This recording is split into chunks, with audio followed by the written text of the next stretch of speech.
This is a podcast from the Daughters to Online Radio Company. There are some terms and conditions regarding its use. Probably.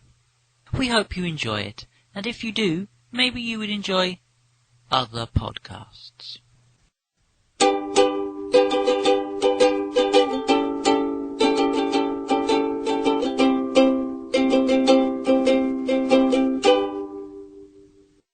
Welcome to the Daughters to Online Radio Company.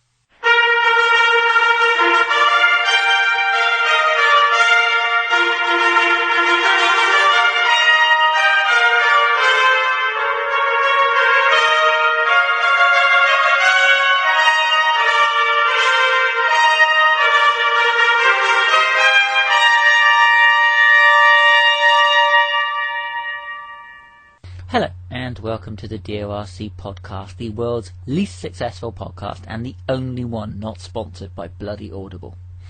Well, here we are. We have reached the 100th episode.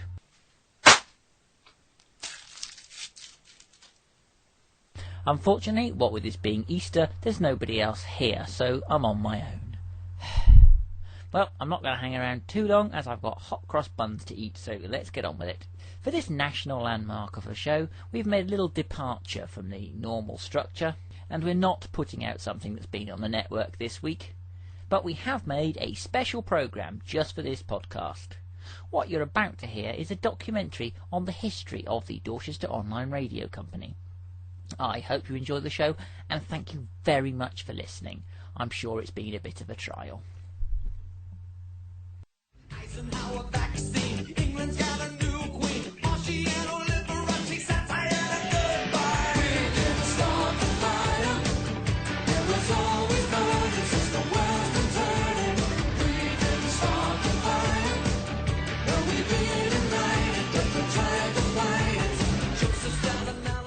In the beginning was the Word.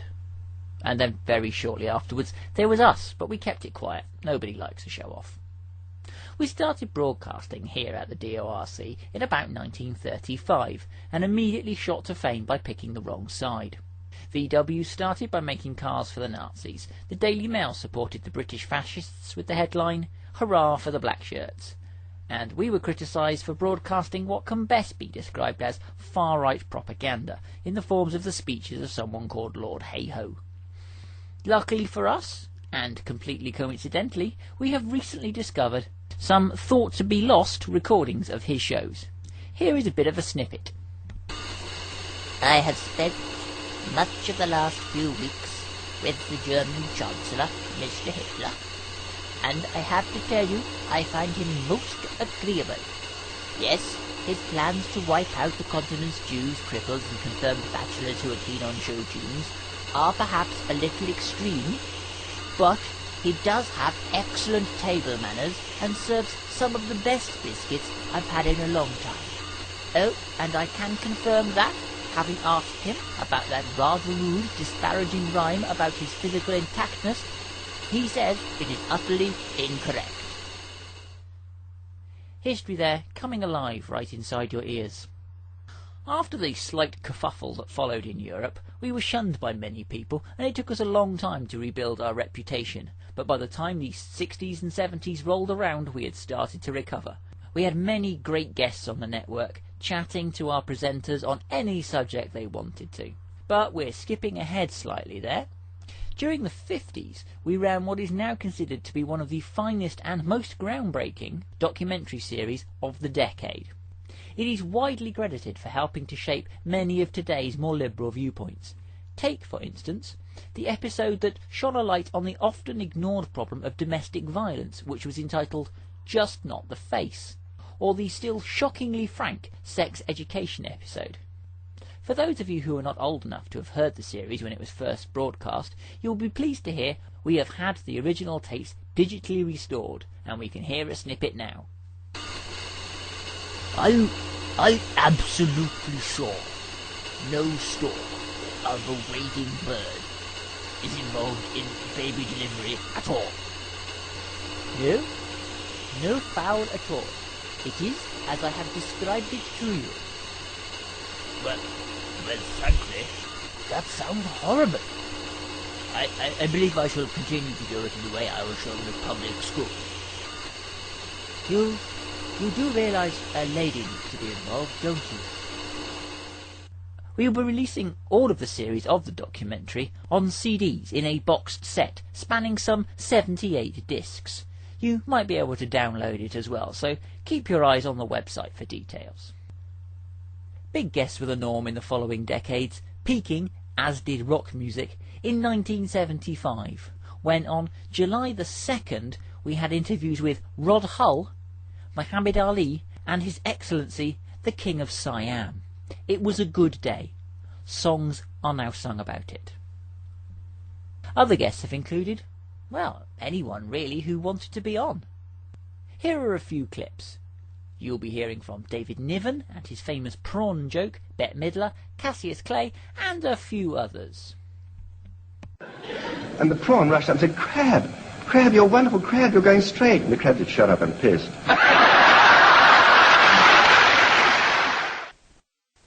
What about, I'd like to ask all of you, actually, about critics. I loathe them, and I've got a record of saying how much I loathe them so many times. It's almost become commonplace, you know. I regard them as... But Ken... I've always said they're the eunuchs in the harem, you know. They're there every night, they see it done every night, but they can't do it themselves.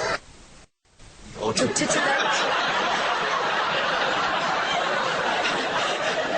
That sounds like your tits flew in a day too late.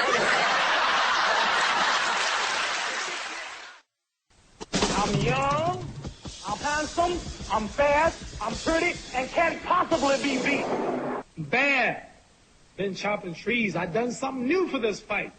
I done wrestled with an alligator. That's right. I have wrestled with an alligator. I done tussled with a whale. I done handcuffed lightning, throw thunder in jail. That's bad.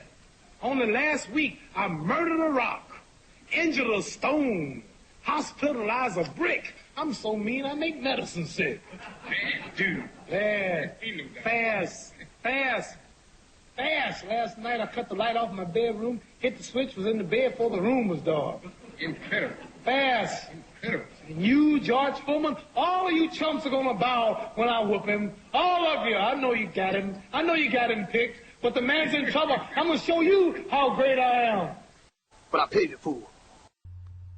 Forming an eerie symbiosis with music again, nothing particularly interesting happened to us in the 80s or 90s, with perhaps the exception of the Smiths, but Morrissey wouldn't talk to us, following an unfortunate incident with a hot dog.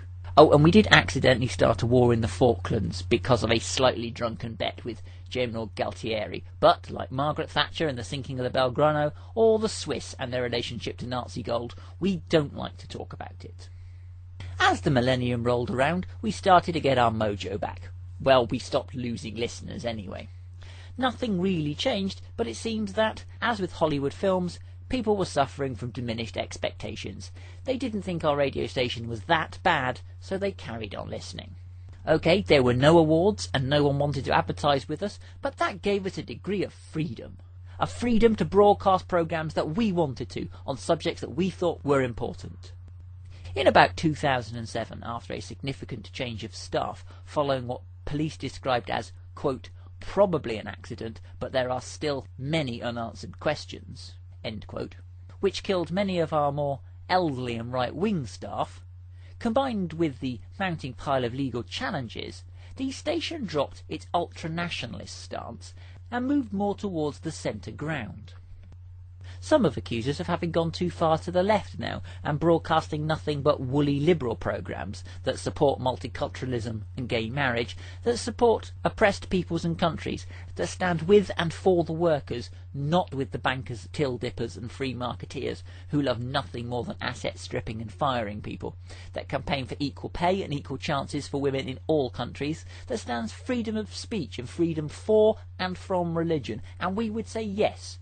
Yes, we do, and we are damn proud of it too. We have managed to get people to insult themselves. Well, I'm stirring up fear in the country. I am trying to distort civil rights history. I'm hateful. I am not an expert. I'm stupid.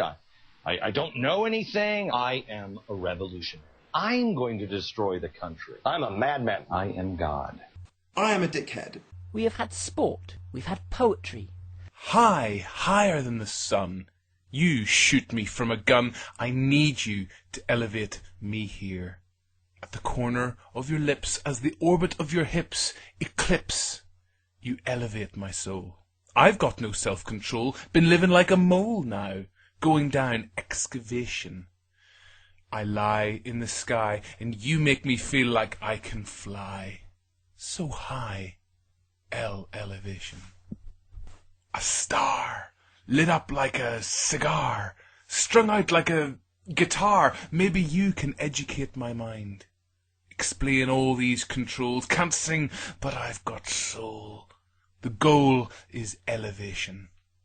A mole digging in a hole, digging up my soul now, going down excavation. I and I in the sky, you make me feel like I can fly so high. Elevation. Documentaries and news, and many other things besides. Let's hope we shall have many more interesting, exciting and hopefully funny programmes for you to maybe enjoy. So what now for the DORC? Well, for a start, I'm taking a few weeks off from the podcast. And as nobody else here knows how the technology works, that means there won't be a podcast for a little while. But we will be back. We've done 100 episodes. Let's hope we can do 100 more. The radio station will go on, and most of it will be of very little interest to anyone who's not from round here. But there might be something to excite your ears. You'll have to tune in to find out. I think that's enough self-indulgence for one day, so goodbye, thanks for listening, and have a great rest of day. The Dorchester Online Radio Company is written by Martin Norris, produced by Martin Norris, and recorded in the front room of a house owned by Martin Norris. Please do feel free to give us a good review on iTunes, or Twitter and Facebook your friends to tell them about us. Thank you.